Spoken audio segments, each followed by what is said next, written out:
তো future indefinite টেন্সটো চাবা প্ৰথমতে আমি তাৰ ফৰ্মেশ্যনটো আমি শিকো যে সাবজেক্টৰ পিছত কি আহিব লাগিব শ্যাল বা উইল আৰু মেইন ভাৰ্বৰ কি থাকিব প্ৰেজেন্ট ফৰ্ম ঠিক আছে সাবজেক্টৰ পিছত আমি শ্যাল বা উইল লিখিম আৰু মেইন ভাৰ্বৰ প্ৰেজেন্ট ফৰ্ম লিখিম তো অসমীয়াত বাক্যটো কেনেকুৱা হ'ব লাগে চাবা যিবোৰ বাক্যই কোনো কাম বা ঘটনা ভৱিষ্যতত হ'ব বুজায় কাম এটা ভৱিষ্যতত হ'ব তেনেকুৱা অৰ্থত আমি বাক্যটো কিহত লিখিম ফিউচাৰ ইনডিফিনিট টেন্সত লিখিম ঠিক আছে এতিয়া চোৱা যেতিয়া কাৰেক্ট টেন্স কৰিবা তেতিয়া কিছুমান হিন্টস মই তোমালোকক দি দিছো হলা টুমৰো টিল আনটিল নেক্সট ইয়াৰ নেক্সট মান্থ নেক্সট সানডে এনেকুৱা শব্দবিলাক থাকিলে কামবিলাক ভৱিষ্যতত হোৱা বুজায় দেই তেতিয়া আমি ফিউচাৰ ইনডিফিনিট টেন্সত আমি লিখিব পাৰোঁ এতিয়া চাই লোৱা হি কাম হিয়াৰ টুমৰো ঠিক আছে এতিয়া হি কাম হিয়াৰ টুমৰো যেতিয়া টুমৰো আছে তাৰ মানে বুজিব লাগিব বাক্যটো কি বুজায় ভৱিষ্যতলৈ আহিব যদি ইয়াত থাকিলেহেঁতেন হি কাম হিয়াৰ য়েষ্টাৰডে যোৱাকালি আহিছিল পাষ্টত যাবগৈ পাষ্ট ইনডিফিনিট যে টুমৰো আছে তাৰমানে অহাকালি আহিব তাৰমানে ফিউচাৰ ইনডিফিনিট টেন্স তেনেহ'লে কি লিখিব কৈছিলোঁ মই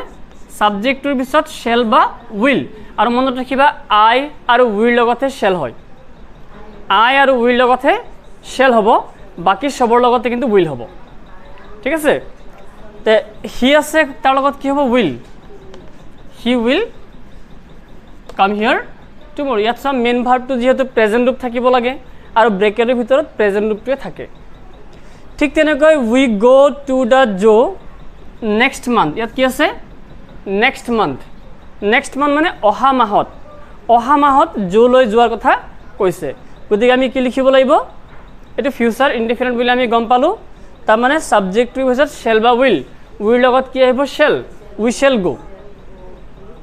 এই বাক্যটো চাবা এটো অলপ বেলেগ ধৰণৰ হৈছে if it rains I not go out ইয়াত তেনেকুৱা কোনো শব্দ নাই কিন্তু মনত ৰাখিবা ইফ থাকি যদি এটা বাক্য প্ৰেজেন্ট ইনডিফিনিট হয় তা আনটো ফিউচাৰ ইনডিফিনিটত যাব তাৰমানে ইফ ইট ৰেইনছ যদি বৰষুণ দিয়ে আই শ্যাল নট গো আউট মই বাহিৰলৈ নাযাওঁ এটো ফিউচাৰত হৈ যাব তাৰমানে ইফ থাকি যদি এটা প্ৰেজেন্ট ইনডিফিনিট টেন্স হয় আনটো কিহত লিখিবা ফিউচাৰ ইনডিফিনিট টেন্স এটা মনত ৰাখিবা তাৰমানে কি হৈ যাব এটো আই শ্যাল নট গো আউট ইয়াত কি কৈছে হি কাম ইয়াত কোন টেন্স হ'ব আমি নাজানো ইয়াত কৈছে ইফ ইউ ইনভাইট হিম এই বাক্যটো তোমালোকে লক্ষ্য কৰিবা সাবজেক্টটো আছে ইউ আৰু সাবজেক্টৰ পিছত মেইন ভাৰ্বৰ প্ৰেজেন্ট ৰূপ আছে চোৱা ইনভাইট প্ৰেজেন্ট ৰূপ আছে নাই যদি সাবজেক্টৰ পিছত মেইন ভাৰ্বৰ প্ৰেজেন্ট ৰূপ তাৰমানে প্ৰেজেন্ট ইনডিফিনিট টেন্স যদি এটা প্ৰেজেন্ট ইনডিফিনিট টেন্স আছে আনটো কিহত আহি যাব এটো ফিউচাৰ ইনডিফিনিট টেন্স তাৰমানে হি উইল কাম তেওঁ আহিব ইফ ইউ ইনভাইট হিম যদি তেওঁক তুমি নিমন্ত্ৰণ দিয়া ঠিক আছে এইটো প্ৰেজেন্ট ইনডিফিনিট আছে এইটো ফিউচাৰ ইনডিফিনিট টেন্স তে এই বাক্যবিলাক আৰু এটা পাকত দিব পাৰে বুজি লোৱা ইয়াত কৈছে ইফ ইট ৰেইনছ এইটো প্ৰেজেন্টত আছে এইটো কিহত গ'ল ফিউচাৰত গ'ল কেতিয়াবা এনেকুৱা কৰি দিব ইফ ইট ইয়াত ব্ৰেকেট দি দিব ঠিক আছে ইয়াত শুদ্ধটো দি দিব গম পালে নাই যে if it rain I shall not go out তাৰমানে তেতিয়া তোমালোকে চাবা ইফ থাকি যদি এটা ফিউচাৰ ইনডিফিনিট হয় তে আনটো প্ৰেজেন্ট ইনডিফিনিট টেন্স বুজি পাইছানে তে প্ৰেজেন্ট ইনডিফিনিট লিখিলে সাবজেক্টৰ পিছত মেইন ভাৰ্বৰ প্ৰেজেন্ট ৰূপ এটো প্ৰেজেন্ট ৰূপ আছিলেই ইয়াত কি আছে সাবজেক্টটো কোন person third person singular number তাৰমানে ইয়াত এছ এটা যোগ হৈ যাব ইফ ইট ৰেইনছ কেতিয়া হ'ব যদি এটা ফিউচাৰ ইনডিফিনিট হয় আনটো প্ৰেজেন্ট ইনডিফিনিট ইয়াত যেনেকে ই প্ৰেজেন্ট ইনডিফিনিট আছে গতিকে ই কিহত হৈ যাব ফিউচাৰ ইনডিফিনিট হৈ যাব ঠিক আছে ইয়াত কি হৈছে if you neglect your studies you fail কোন টেন্স হ'ব ধৰি পাৰিছানে if you neglect your studies you fail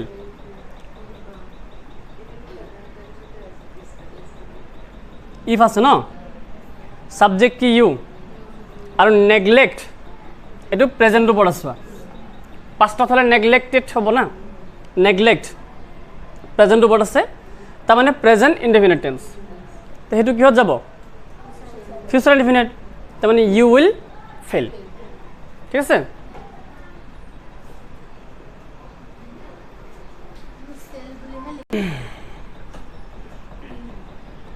এতিয়া চোৱা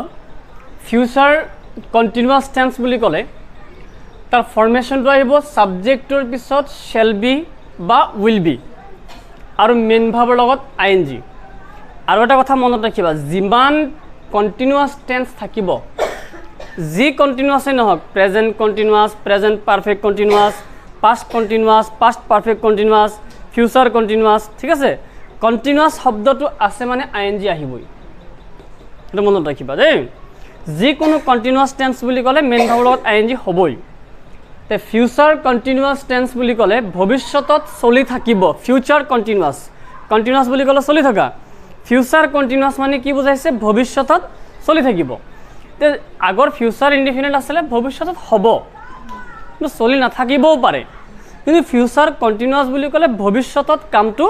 চলি থাকিব লাগিব তেনেকুৱা বাক্যবিলাক হৈ যায় ফিউচাৰ কণ্টিনিউৱাছ টেন্স আৰু ইয়াত কি হ'ব ছাবজেক্টৰ পিছত শ্বেল বি বা will be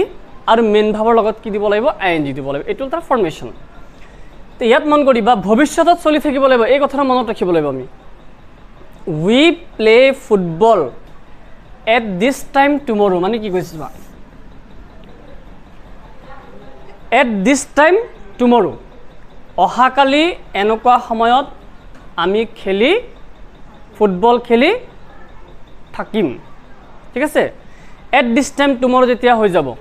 at this time টুমৰো টিল আনটিল হা এইবিলাকৰ লগত আমি ফিউচাৰ কণ্টিনিউৱাছ টেন্সটো আমি ব্যৱহাৰ কৰিব পাৰোঁ এট দিছ টাইম টুমৰো মানে অহাকালি এনেকুৱা সময়ত আমি ফুটবল খেলি থাকিম কি হ'ব তেতিয়া উইৰ লগত কি হ'ব shell B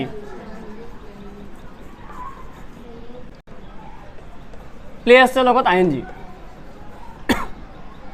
shell be playing বাদ বাকী চেম লিখিবা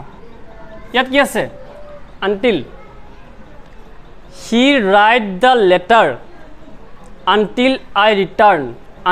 আই ৰিটাৰ্ণ মানে মই উভতি নহালৈকে হি ৰাইট দ্য লেটাৰ তেওঁ চিঠিখন লিখি থাকিব তেনেকুৱা অৰ্থ প্ৰকাশ কৰিছে তাৰমানে হি উইল বি ৰাইটিং ঠিক আছে এতিয়া মই এইকেইটা কৰিব দিছিলোঁ ইয়াত সানমিহলিকা আছে কোনটো কি টেন্স হ'ব আৰু কেনেকৈ গম পাম আমি কোন টেন্সত লিখিম মই সেইকাৰণে শিকাই দিছোঁ চাই লোৱা the matches start before we reached the field তাৰমানে ইয়াত দুটা কামৰ কথা কৈছে দেই এটা হ'ল মেটছটো ষ্টাৰ্ট হোৱাৰ কথা কৈছে আৰু উই ৰিচ দ্য ফিল্ড আমি ফিল্ডখনত পোৱাৰ কথা কৈছে তাৰমানে ইয়াত দুইটা কামেই শেষ হ'ল যিহেতু পাষ্টত আছে ঠিক আছে তে বিফোৰ আছে আৰু এইটো পাষ্ট ইনডিফিনিট আছে তাৰমানে ই কিহত আহি যাব পাষ্ট পাৰফেক্টত আহি যাব ঠিক আছে পাষ্ট পাৰফেক্ট হ'লে কি হ'ব দ্য মেটছ হেড ষ্টাৰ্টেড ই দি আহি যাব ইয়াত দেই পাষ্ট পাৰফেক্ট হ'লে হেড আহিব আৰু মেইন ভাৰ্ব পাষ্ট পাৰ্টিচিপল আহিব the match had started before we reach the field তাৰমানে আমি ফিল্ড পোৱাৰ আগতেই খেলখন আৰম্ভ হৈছিল ইট ইজ টাইম এইটো মই লিখি দিছিলোঁ ইট ইজ টাইম থাকিলে পাষ্ট ইনডিফিনিট লিখিবা আৰু পাষ্ট ইনডিফিনিট হ'বলৈ মেইন ভাৰ্বৰ পাষ্ট ৰূপ গ' আছে তাৰ পাষ্ট ৰূপ কি আহিব ৱেণ্ট উই শ্বেল ৱেইট এইটো মনত ৰাখিবা এটা ফিউচাৰ ইনডিফিনিট হ'লে আনটো প্ৰেজেণ্ট ইনডিফিনিট টেন্স হয় ঠিক আছে তে প্ৰেজেণ্ট ইনডিফিনিট লিখিবলৈ হ'লে ছাবজেক্টৰ পিছত মেইন ভাৰ্বৰ প্ৰেজেণ্ট ৰূপ এতিয়া কাম প্ৰেজেণ্ট ৰূপ আছেই কিন্তু ছাবজেক্টটো কোন person he third person singular number গতিকে এছ এটা যোগ হৈ যাব প্ৰেজেণ্ট ইনডিফিনিট টেন্সৰ নিয়ম মতে he comes back when he came in I write ইয়াত মই ব্ৰেকেট দিয়া নাছিলোঁ I write a letter নহয় জানো ইয়াত কি আছে when he came in when থাকি যদি এটা past indefinite হয় আনটো past continuous হৈ যায় তাৰমানে কি কৈছে when he came in যেতিয়া তেওঁ ভিতৰলৈ আহিছিল আই ৰাইট এ লেটাৰ মানে মই এখন চিঠি লিখি আছিলোঁ কামটো চলি আছিল বুজাব পাষ্ট কণ্টিনিউৱাছ মানে I was writing a letter they live in Delhi for 10 years এইটো মন কৰা ফৰ 10 years মানে 10 বছৰ ধৰি মানে অতীতৰ পৰা বৰ্তমানলৈকে চলি থকা বুজাইছে মানে প্ৰেজেণ্ট পাৰফেক্ট কণ্টিনিউৱাছ আৰু প্ৰেজেণ্ট পাৰফেক্ট কণ্টিনিউৱাছ হ'লে ছাবজেক্টটোৰ পিছত হেভ বিন বা হেজ বিন দেৰ লগত কোনটো আহিব হেভ বিন আৰু মেইন ভাবৰ লগত কি দিবা I N G living they have been living he stay here until you return ইয়াতো মন কৰিবা আনটিল আছে আৰু ইউ ৰিটাৰ্ণ মানে কোন টেন্সত আছে প্ৰেজেণ্ট ইনডিফিনিট টেন্সত আছে দেই যে এটা প্ৰেজেণ্ট ইনডিফিনিট হ'লে আনটো কি হয় বুলি কৈছিলোঁ ফিউচাৰ ইনডিফিনিট তাৰমানে হি উইল ষ্টে হিয়াৰ তাৰপিছত father is not at home এই বাক্যটো আমি নিজে গম পাব লাগিব চাই লোৱা father is not at home তাৰমানে দেউতা ঘৰত নাই হি গ' আউট মানে তো ওলাই গৈছিল নহয় এতিয়া এনেকুৱা বুজাইছে তোমাৰ দেউতাক কোনোবাই বিচাৰি আহিছে কি ক'বা দেউতা ঘৰত নাই দেউতা ওলাই গ'ল ঠিক আছে গৈছিল নহয় গ'ল মানে প্ৰেজেণ্ট পাৰফেক্টত ঠিক আছে he has gone present perfect হ'লে হেভ বা হেজ আৰু মেইন ভাৰৰ past participle he has gone I wish থাকিলে এইটো কিহত লিখিবা পাষ্ট ইনডিফিনিট লিখিবা কেন আছে কুড এইটো ছেম একচেপ্টেড ই দি আহি যাব পাষ্ট ইনডিফিনিট যাব আৱাৰ টিচাৰ গ' টু লণ্ডন লাষ্ট ইয়াৰ এইবাৰ এই শব্দটো চোৱা লাষ্ট ইয়াৰ মানে যোৱা বছৰ মানে কামটো অতীতত সম্পূৰ্ণ হৈ গ'ল সেইকাৰণে পাষ্ট ইনডিফিনিট টেন্স গ'ৰ পাষ্টটো কি আহিব ৱেণ্ট ঠিক আছে